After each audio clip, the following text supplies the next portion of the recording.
Very logical day, everyone. Welcome to G Quiz. In this G Quiz, we are going to discuss daily 20 current affair questions जो कि आपके होने वाले हैं 22 of March के newspapers the Hindu और Indian express से 22 ऑफ मार्च के जो न्यूज़पेपर्स हैं उनसे जो भी पॉसिबल क्वेश्चंस हैं वो हम यहाँ पर डिस्कस करने वाले हैं। इसके अलावा लास्ट में एक क्वेश्चन होगा आपके लिए जिसका आंसर आपको कमेंट बॉक्स में देना है, उसका सॉल्यूशन हम नेक्स्ट वीडियो में डिस्कस करेंगे। स्टार्ट करते हैं आज के क्वेश्चन। पहला क्वेश्चन है, world water day is observed every year on. World water day हर साल किस दिन मनाया जाता है? बहुत ही इंपॉर्टेंट क्वेश्चन है। World water day, world earth day, environment day, ये कुछ ऐसे डेज हैं जो कि आपको पता ही होने चाहिए। तो वर्ल्ड वाटर डे किस दिन मनाया जाता है? ऑप्शन है 20th of March, 21st of March, 22nd of March and 23rd of March. 22nd of March को मनाया जाता है आपका world water day. World water day आपका 22nd ऑफ मार्च को मनाया जाता है। क्यों ये बनाया जाता है? It's primary focus world water day is to support the United Nations sustainable development goal 6। Sustainable development goal हमने पता है कि 17 एसडीजीज हैं जो कि पेरिस कॉन्फ्रेंस जो हुई थी आपकी कॉप 25, इसमें आपके लाए गए थे एसडीजीज और इसका टारगेट है 2030 तक इनको अटेन करने का। तो एसडीजी 6 क्या बोलता है हमारा? Clean water and sanitation. Clean water and sanitation की उपलब्धि करानी है हर व्यक्ति को, ये आपका एसडीजी है, सस्टेनेबल डेवलपमेंट गोल 6 कहता है। तो इसको फुलफिल करने के लिए वर्ल्ड वाटर डे जो है मनाया जाता है 22 ऑफ मार्च को। अदर एसडीजीज की बात करें तो कुछ एसडीजीज हैं जो आपको पता होने चाहिए, याद ही होने चाहिए, इनके नंबर्स भी पता होने चाहिए, जैसे कि no poverty, SDG number 1, zero hunger, good health and wellbeing, quality education, gender equality and clean and water and sanitation. ये स्टार्टिंग के जो 6 एसडीजीज हैं ये आपको याद होने चाहिए, क्योंकि ये जो एसडीजीज हैं ये सोशल इश्यूज से रिलेटेड है। तो सोशल इश्यूज हमेशा से ही न्यूज में रहते हैं, तो इससे पॉसिबिलिटी है क्वेश्चंस बन सकते हैं। तो ये 6 एसडीजीज जो है ये तो आपको याद होने चाहिए। और इसके अलावा क्लाइमेट एक्शन 13th और 14th भी आपको पता होने चाहिए। 13th, 14th and 15th as well. ये एसडीजीज हैं जो आपको पता ही होने चाहिए, बाकी भी यदि पॉसिबल है तो सारे ही याद करने की कोशिश करें। What is the theme of world water day 2023? World water day 2023 की थीम क्या है? ऑप्शन है valuing water, nature for water, accelerating the change to solve the water and sanitation crisis and leaving no one behind. इसका correct answer है C option, accelerating the change to solve the water and sanitation crisis. इस साल की theme है world water day की। Next question है, in the world happiness index 2023 what is the rank of India? 20th of March को ही हमने बात की थी, इंटरनेशनल डे ऑफ हैप्पीनेस जो था वो मनाया गया था 20th ऑफ मार्च को। तो उसमें हमने बात की थी कि वर्ल्ड हैप्पीनेस इंडेक्स 2022 में इंडिया की क्या रैंक रही थी? तो 2022 में इंडिया की रैंक रही थी इसमें 136 आउट ऑफ 146 नेशंस। अभी रिसेंटली वर्ल्ड हैप्पीनेस इंडेक्स 2023 भी रिलीज हो गया है, तो इसमें इंडिया की रैंक क्या रही है? ऑप्शन है 120th, 126th, 131st and 136th। इसका करेक्ट आंसर है 126th। लास्ट ईयर के कंपैरिजन में लास्ट ईयर इंडिया की 136th रैंक थी, इस साल इंडिया ने 10th रैंक का जंप लिया है और 126th इंडिया की इस बार रैंक रही है आउट ऑफ 137 नेशंस। 137 नेशंस का सर्वे हुआ था इस बार। लास्ट ईयर ये 146 नेशंस का था, इस बार 137 नेशंस का था, जिसमें इंडिया की रैंक रही है 126। फर्स्ट पोजीशन पे कौन रहा है? तो फर्स्ट पोजीशन पे आपका रहा है इसमें फिनलैंड और लास्ट पोजीशन पे 137th पोजीशन पर रहा है अफगानिस्तान। अफगानिस्तान लास्ट ईयर भी लास्ट पोजीशन पर था, इस साल भी अफगानिस्तान अनहैप्पीएस्ट नेशन रहा है। और ये सर्वे करता कौन है, किसके द्वारा ये रिपोर्ट निकाली जाती है? तो वो है आपका UNSDSN, United Nation sustainable development solution network. हर साल ये रिपोर्ट रिलीज करता है वर्ल्ड हैप्पीनेस इंडेक्स की। फोर्थ क्वेश्चन है, which city hosted the civil 20 India C20 inception meeting? किस सिटी ने रिसेंटली सिविल 20 जो कि G20 के अंतर्गत एक मीटिंग की गई है, किस सिटी ने इसको होस्ट किया है? ऑप्शन है कोल्लम, नागपुर, नोएडा एंड वाराणसी। तो नागपुर, महाराष्ट्र के नागपुर में रिसेंटली कंडक्ट की गई है आपकी C20 civil 20 inception meeting. Civil 20 meeting है क्या? इसमें वेरियस सिविल सोसाइटीज और एनजीओ जो है उन्होंने पार्टिसिपेट किया है to promote global collaboration towards a better world. Global collaboration के लिए ये जो है मीटिंग वो कंडक्ट की गई थी। सिविल सोसाइटीज और NGO of different G20 countries जो है उन्होंने पार्टिसिपेट किया था इसमें। Which ministry signed a memorandum of understanding with the world food programme of the United Nations? किस मिनिस्ट्री ने, इंडिया की किस मिनिस्ट्री ने वर्ल्ड फूड प्रोग्राम के साथ मिलकर के एक एमओयू साइन किया है फॉर द कॉपरेशन? ऑप्शंस है ministry of health, ministry of agriculture, ministry of environment and ministry of corporate affairs. तो मिनिस्ट्री ऑफ एग्रीकल्चर ने रिसेंटली एक MOU memorandum of understanding sign किया है आपके वर्ल्ड फूड प्रोग्राम्स के साथ में फॉर द कॉपरेशन। और करेंटली हम बात करें मिनिस्टर ऑफ एग्रीकल्चर की, वो है आपके नरेंद्र सिंह तोमर। नरेंद्र सिंह तोमर जो है करेंटली आपके यूनियन मिनिस्टर हैं ऑफ एग्रीकल्चर मिनिस्ट्री। और वर्ल्ड फूड प्रोग्राम के साथ में मिलकर के इंडिया ने एक एमओयू साइन किया है for cooperation in the food sector. अगला क्वेश्चन वर्ल्ड फूड प्रोग्राम से ही रिलेटेड है। World food programme is an international organisation within the United Nations that provides food assistance worldwide. FAO food and agriculture organisation और United Nations का एक programme है world food programme, जो कि establish हुआ था, start हुआ था 1961 में। 1961 में स्टार्ट हुआ था वर्ल्ड फूड प्रोग्राम। और ये दुनिया भर में फूड असिस्टेंस प्रोवाइड करने के लिए काम करता है। It is headquartered at, headquarter पूछा गया है वर्ल्ड फूड प्रोग्राम का हेडक्वार्टर कहां पर है। ऑप्शंस हैं जेनेवा, रोम, वॉशिंगटन डीसी और न्यूयॉर्क। तो रोम में आपका हेडक्वार्टर है, इटली रोम में आपका हेडक्वार्टर है वर्ल्ड फूड प्रोग्राम का। इसके अलावा एफएओ भी एक बहुत इंपॉर्टेंट ऑर्गेनाइजेशन है, फूड एंड एग्रीकल्चर ऑर्गेनाइजेशन, जिसका स्टैब्लिशमेंट हुआ था 1945 में। इसका भी हेडक्वार्टर रोम में ही लोकेटेड है। और करेंटली इसके डायरेक्टर जनरल हैं क्यू डोंगियो। ये कुछ फैक्ट्स हैं, आपको एफएओ के बारे में पता होने चाहिए, इंपॉर्टेंट फैक्ट्स टू रिमेंबर, ये आपको पता होने चाहिए। और वर्ल्ड फूड प्रोग्राम के बारे में हम बात कर चुके हैं, 1961 में इसका एस्टेब्लिशमेंट हुआ था। एफएओ और यूनाइटेड नेशंस ने मिलकर इसका एस्टेब्लिशमेंट किया और इसका भी हेडक्वार्टर रोम में ही लोकेटेड है। Recently who has been appointed as CMD of cotton corporation of India. Cotton corporation of India का चेयरमैन एंड मैनेजिंग डायरेक्टर किसको अपॉइंट कर दिया गया है? ऑप्शन हैं गुरदीप सक्सेना, अनुभव शर्मा, ललित कुमार गुप्ता और अमृतराज सिंह कालिया। इसका करेक्ट आंसर है ललित कुमार गुप्ता। ललित कुमार गुप्ता को रिसेंटली अपॉइंट किया गया है as the CMD of cotton corporation of India. ये है Lalit Kumar Gupta. The International Monetary Fund IMF has approved a nearly $3 billion bailout for which country. हमने देखा था रिसेंटली कि $3 बिलियन का जो लोन था वो अप्रूव किया था आईएमएफ ने फॉर श्रीलंका। जो भी रिसेंटली बैंकरप्सी देखने को मिली थी श्रीलंका में, फूड क्राइसिस देखने को मिला था श्रीलंका में, उसको उससे कोप अप करने के लिए $3 बिलियन तक का जो लोन था वो आईएमएफ ने अप्रूव किया था। और रिसेंटली उसका जो फर्स्ट इंस्टॉलमेंट है वो रिलीज कर दिया गया है आईएमएफ के द्वारा। Gross NPA ratio declined from 14.6% in March 2018 to what percent in December 2022? India का जो एनपीए रेशो है, ग्रॉस एनपीए रेशो है, वो डिक्लाइन कर गया है। 14.6% था ये मार्च 2018 में, अब कितना हो गया है बाय द दिसंबर 2022? ऑप्शंस हैं 2.56%, 3.93%, 5.53% और 6.070%। इसका करेक्ट आंसर है 5.53%। 5.53% हो गया है ग्रॉस एनपीए रेशो इंडिया का बाय द दिसंबर 2022। एनपीए के बारे में बात कर लेते हैं। एनपीए होते हैं आपके non performing assets. Non performing assets ये ऐसे एसेट्स होते हैं जब कोई बैंक किसी को क्रेडिट देता है, किसी तरह का एडवांस देता है और उस पर किसी भी तरह का रीपेमेंट वापस नहीं आता है बैंक के पास, ऐसे एसेट्स को नॉन परफॉर्मिंग एसेट्स कहा जाता है। नॉन परफॉर्मिंग एसेट की यदि हम बात करें तो इसके थ्री टाइप्स हैं। सब स्टैंडर्ड एसेट्स, डाउटफुल एसेट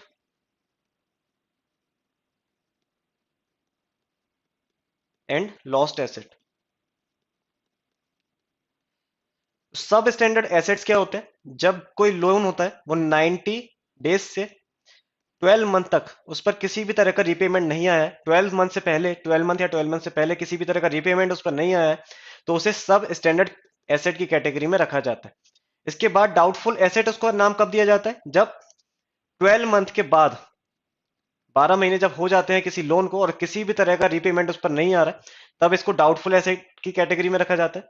और लॉस्ट एसेट तब बोलते हैं इसे जब बैंक अश्योर हो जाता है, जब उसके ऑडिटर्स इंस्पेक्टर्स जो है वो अश्योर कर लेते हैं कि अब इस लोन पर किसी भी तरह का रीपेमेंट वापस नहीं आने वाला है, तब इसको लॉस्ट एसेट की कैटेगरी में रख दिया जाता है और वो फाइनली एनपीए हो जाता है। वो किसी भी तरह का उस पर रीपेमेंट आने की आशा नहीं होती है, इसलिए उसे लॉस्ट एसेट नाम दे दिया जाता है। एनपीए को कम करने के लिए इंडिया ने काफी एक्शंस लिए हैं, जैसे कि सरफाइसी एक्ट। सरफाइसी एक्ट एक बहुत इंपॉर्टेंट एक्ट है जो कि 2002 में लाया गया था। इसके बाद इंद्रधनुष प्लान, इंद्रधनुष प्लान भी एक गवर्नमेंट लेके आई थी एनपीए कम करने के लिए। इसके अलावा इंसॉल्वेंसी एंड बैंक्रप्सी कोड, ये 2016 में आया था। ये कुछ एक्शंस हैं जो गवर्नमेंट की तरफ से लिए गए हैं एनपीए को कम करने के लिए, जिसके कारण ही हमें देखने को मिला है कि एनपीए 2018 के बाद 2022 में बहुत इसमें फॉल देखने को मिला है। 5.53% अब ये आ गया है ग्रॉस एनपीए रेशो। तो इन गवर्नमेंट के जो एफर्ट्स हैं वो भी आपको थोड़ा सा इसको ध्यान देना है।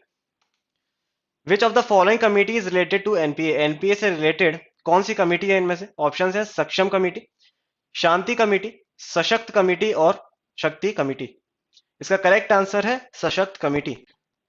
सशक्त कमेटी स्टैब्लिश की गई थी एनपीए के बारे में जो रिव्यूज हैं वो देने के लिए, उसमें जो सजेशंस हैं, रिफॉर्म्स हैं, वो देने के लिए आपको सशक्त कमेटी स्टैब्लिश की गई थी 2018 में। और इसके जो चेयरमैन थे वो थे आपके Sunil Mehta, then chairman of Punjab National Bank. Sunil Mehta इसके चेयरमैन थे सशक्त कमेटी के। और सशक्त कमेटी किस चीज से रिलेटेड है? तो एनपीए में रिफॉर्म सजेस्ट करने के लिए ये कमेटी जो थी वो स्टैब्लिश की गई थी। Recently in Rajya Sabha union minister of MNRE R K. Singh presented that India has total installed renewable energy capacity of.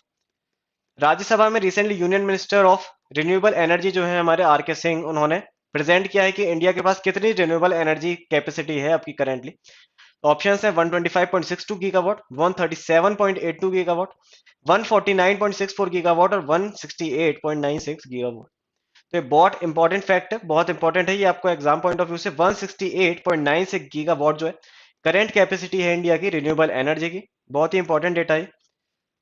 India का जो टारगेट था 2022 ईयर के लिए वो था 175 गीगावाट, जो कि कंप्लीट नहीं हो पाया। 175 गीगावाट का टारगेट था जो कि कंप्लीट नहीं हुआ है, पर करंट अभी जो डेटा है वो आसपास है, अप्रॉक्स हम डेटा को छूने ही वाले। 168.96 गीगावाट अभी करेंटली कैपेसिटी हो गई है। और यदि इसमें भी बात करें तो 64.38 गीगावाट सोलर पावर कैपेसिटी है, 51.79 हाइड्रो पावर, इसके अलावा 42.02 गीगावाट विंड एनर्जी है और 10.77 बायो पावर। तो इसमें सोलर 64.3438 गीगावाट जो है और इसके अलावा विंड 42.02, ये दोनों डेटा जो है वो भी आपको याद होने चाहिए। इसके अलावा जो टोटल डेटा है 168.96 गीगावाट, ये तो याद ही होना चाहिए एकदम कि लास्ट में ईयर के लास्ट के लिए मैं कब तक ये इंडिया की रिन्यूएबल एनर्जी कैपेसिटी कितनी रही है, तो उस पर 68.96 गीगावाट रही है आपकी। 12th क्वेश्चन है what is India target of renewable energy capacity by 2030। India का टारगेट क्या है रिन्यूएबल एनर्जी कैपेसिटी का 2030 ईयर के लिए? 2022 के लिए हमने बात की कि 2022 के लिए तो ये 175 गीगावाट था, पर 2030 ईयर तक के लिए ये टारगेट क्या है? ऑप्शन है 175 गीगावाट, 350, 450 और 500। 500 गीगावाट तक का जो टारगेट है वो इंडिया ने सेट किया है बाय द ईयर 2030। पहले ये टारगेट 450 था, बट इसको बढ़ा करके 500 कर दिया गया था गवर्नमेंट के द्वारा। 500 गीगावाट का टारगेट है अभी 2030 ईयर के लिए, तो ये भी आपको याद रखना है।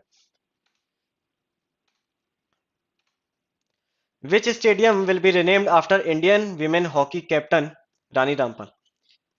टोक्यो ओलंपिक में जो इंडिया की विमेन हॉकी टीम थी जिसने पार्टिसिपेट किया था, जिसकी कैप्टन थी रानी रामपाल, उनके नाम पर एक स्टेडियम का नाम रखा जाने वाला है। और ये फर्स्ट विमेन बन गई हैं, फर्स्ट हॉकी प्लेयर बन गई हैं विमेन जिनके नाम पर ये स्टेडियम का नामकरण होने वाला है। ऑप्शन है हॉकी स्टेडियम राउरकेला, रायपुर, बरेली और रायबरेली।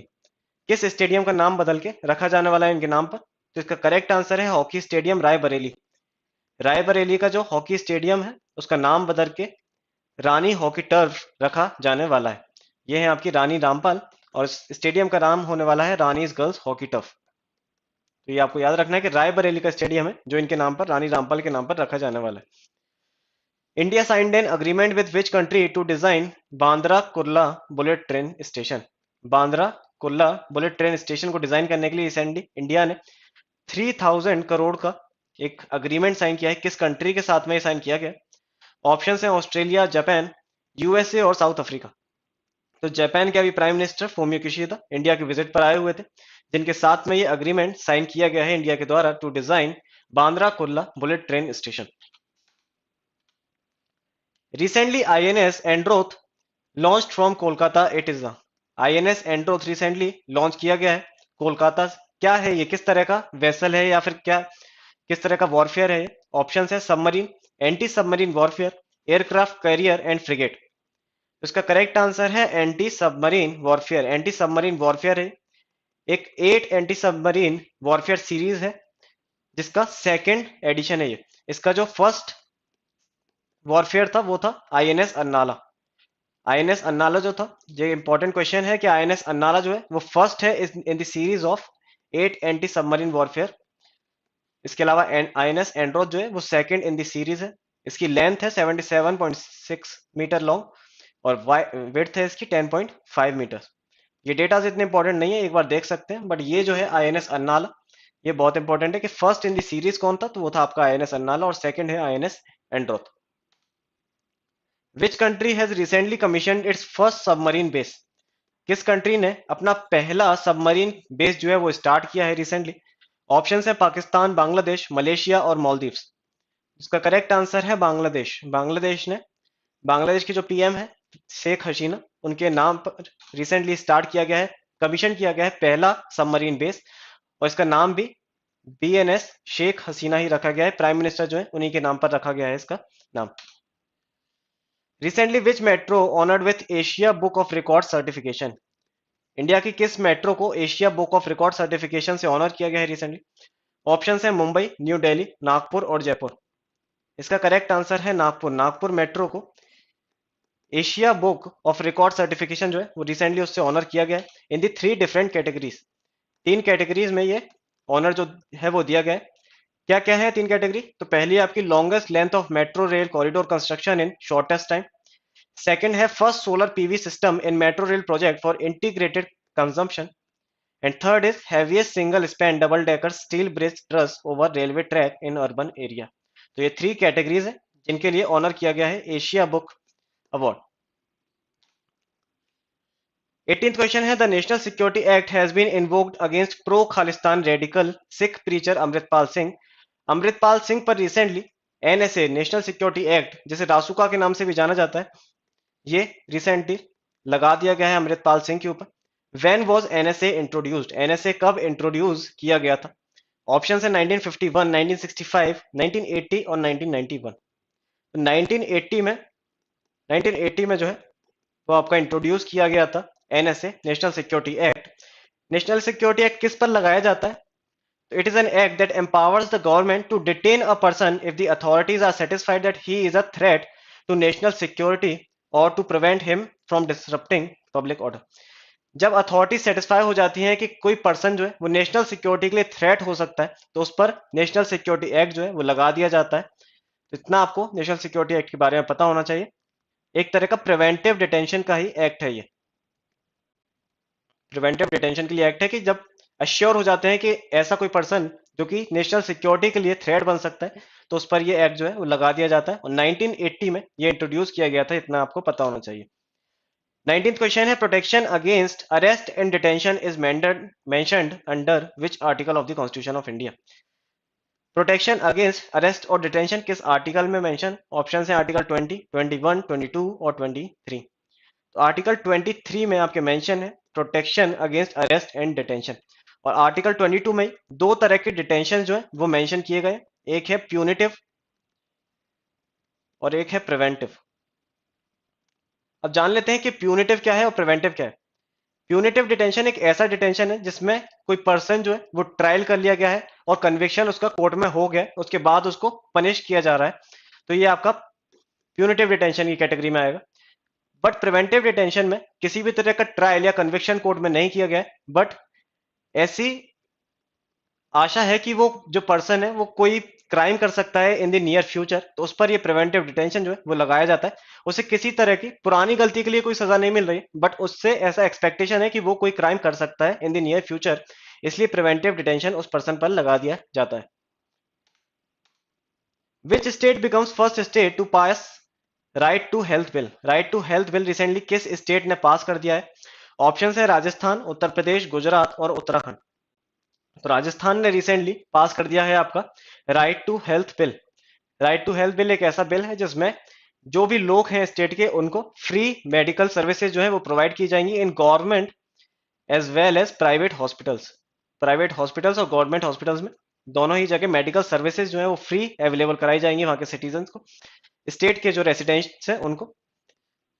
इसीलिए इसमें काफी जो है प्रोटेस्ट देखने को मिल रहे हैं from private bodies, private doctors और पैरामेडिकल स्टाफ जो है उनके द्वारा काफी प्रोटेस्ट राजस्थान में अभी देखने को मिल रहे हैं। कल का क्वेश्चन था recently an umbrella programme Unnati inaugurated by president Droupadi Murmu in which state. Unnati programme start किया गया था प्रेसिडेंट द्रौपदी मुर्मू के द्वारा केरला में। SC ST के जो लोग हैं उनको सेल्फ एम्प्लॉयमेंट और एम्प्लॉयमेंट प्रोवाइड कराने के लिए उन्नति प्रोग्राम जो है वो स्टार्ट किया गया है केरला में। कल के लिए क्वेश्चन है recently agri legal aid clinic has been inaugurated in which state. किस स्टेट में agri legal aid clinic start किए गए हैं? ऑप्शन है उत्तर प्रदेश, गुजरात, तेलंगाना और मध्य प्रदेश। इसका आंसर आपको कमेंट बॉक्स में देना है। इसका सॉल्यूशन हम नेक्स्ट वीडियो में डिस्कस करेंगे। मिलते हैं कल कुछ नए क्वेश्चंस के साथ में, तब तक पढ़ते रहिए। Enjoy your studies and stay tuned with विदिज्ञ।